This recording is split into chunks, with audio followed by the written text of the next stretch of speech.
Saya nggak sebut siapa artis itu. Tapi ada artis yang nggak punya film tapi jalan di red carpet.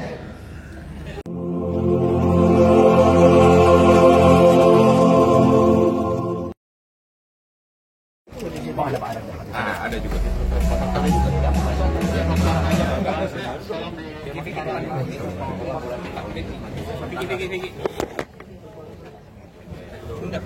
Yang bertanya.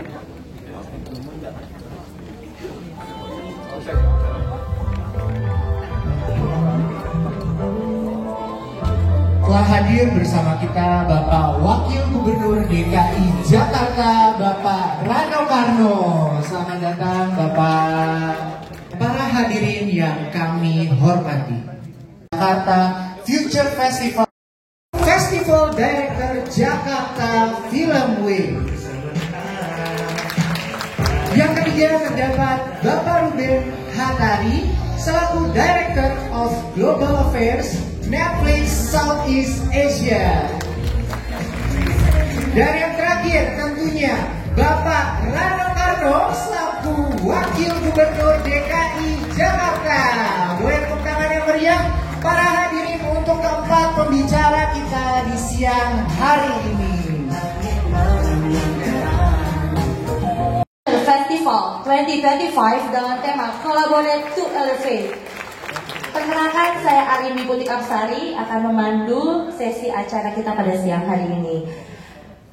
Sebelumnya saya izin memperkenalkan tentang Jakarta Future Festival sedikit ya Bapak Ibu, sedikit ya. Baik, jadi event kami ini adalah merupakan momentum perayaan kolaboratif kota Internasional. Ya ini saya sampaikan, dunia berebut dan melihat Indonesia. Tidak ada di dunia ini dengan kapasitas kita cuma punya 2.145 layar, memiliki jumlah penonton 122 juta orang. Tidak ada. Lepas mungkin suka tidak suka, tapi saya bangga. Adik saya yang namanya Joko Anwar, datanglah perusahaan besar MGM membiayai film dia. Sekarang semua investor datang ke Indonesia untuk apa? Bikin film.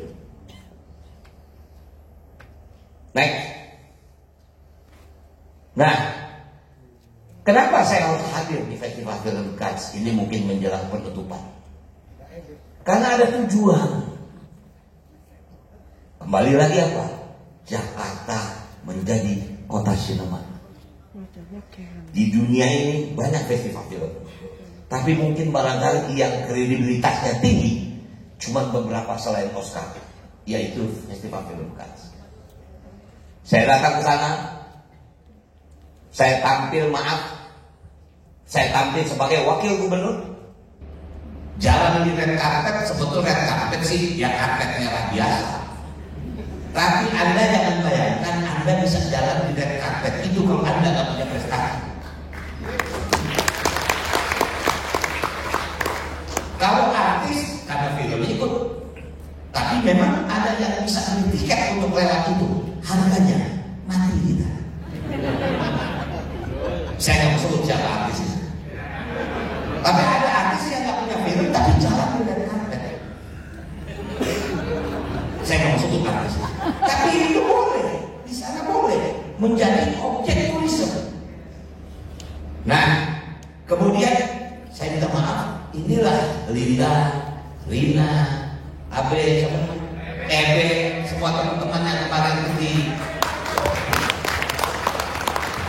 kemarin maaf, mungkin Anda nggak terlalu kenal, tapi saya tahu komunitas ini.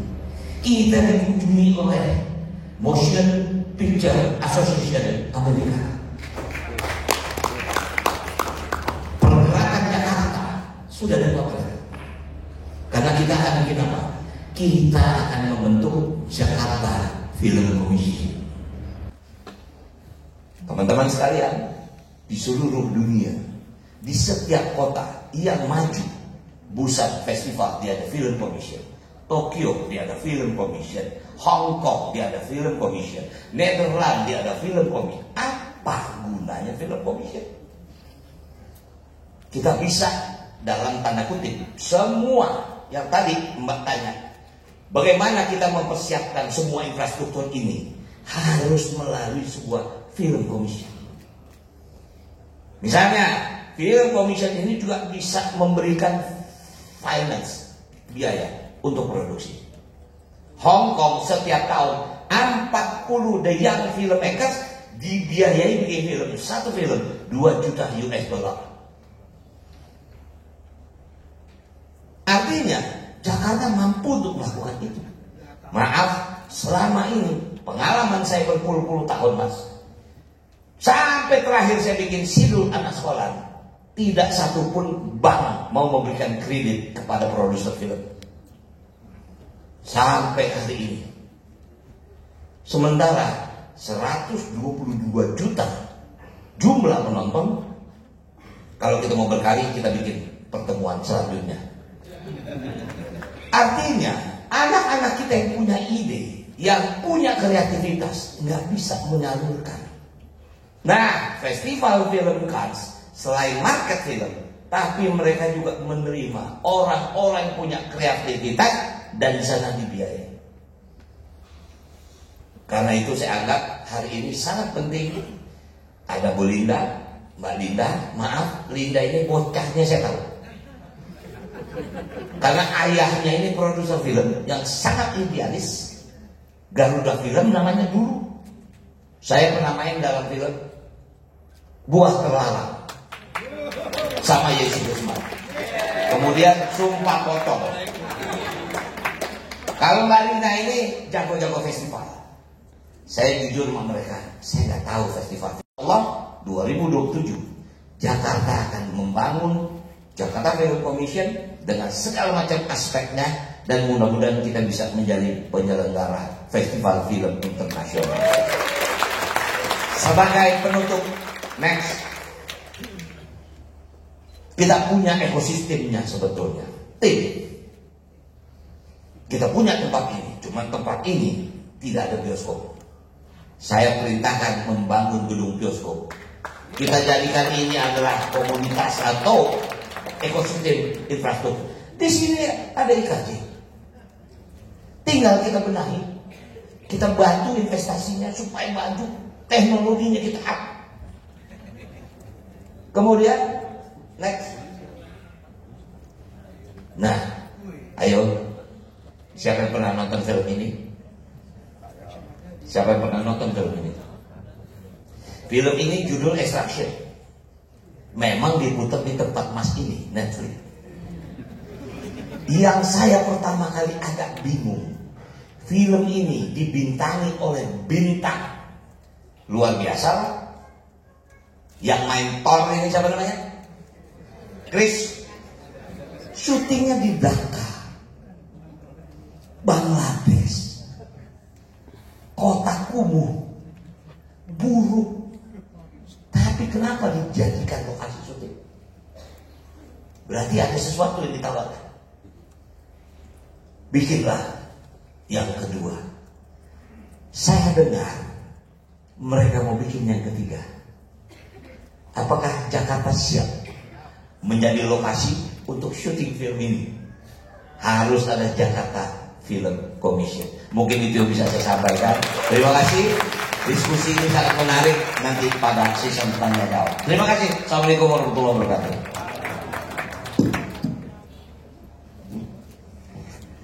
Masya Allah. Kayaknya saya rasa bukan saya aja yang terpana dengan jawaban dari Bapak Rano Karno. Kita berikan tepuk tangan sekali lagi untuk Bapak Rano. Terima kasih banyak Bapak.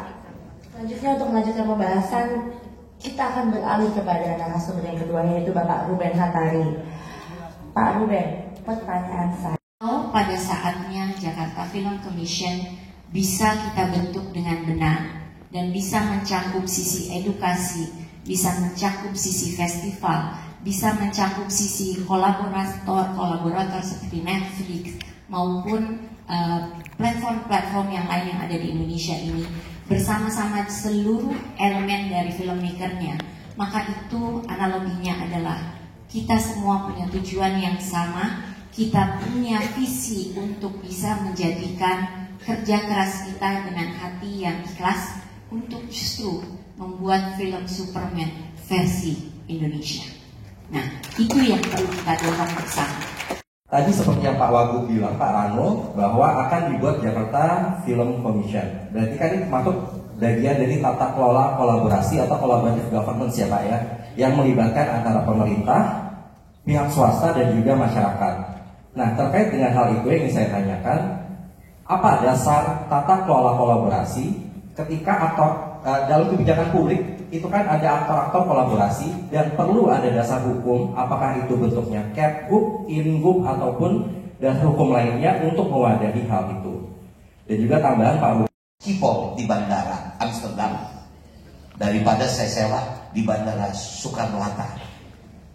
Itu kenyataan. Orang syuting di Jakarta ini, di kota tua, sewanya murah, keamanan lebih mahal.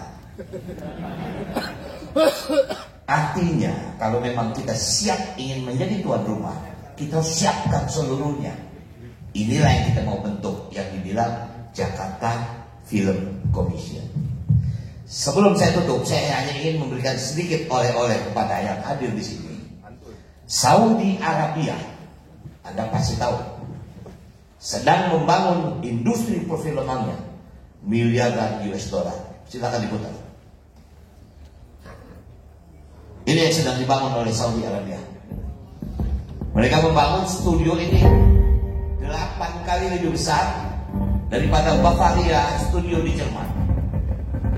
Hampir semua film Amerika 70% tidak syuting di Amerika, tapi syuting di negara-negara lain. Itu yang membuat Donald Trump kemarin marah. Film Amerika yang tidak syuting di Amerika kena pajak 100%. Ini saya hanya ingin memberikan satu compare. Saudi Arabia yang kita tahu ketat, dia sedang membangun industrinya. Nah, saya tidak mau ketinggalan momen ini. Indonesia kaya dengan budaya. Kita mau syuting di Papua bisa, kita mau syuting di Kalimantan bisa, kita bisa mau syuting di Bali bisa, mau di Bajo bisa, segala macam bisa. Mereka perlu commission. Jakarta akan menjadi hub untuk Indonesia.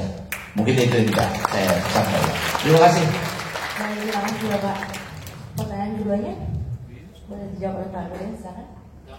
Ya, mungkin tadi kalau mengenai ada perbaikan dari atau perbaruan dari pelayanan satu video,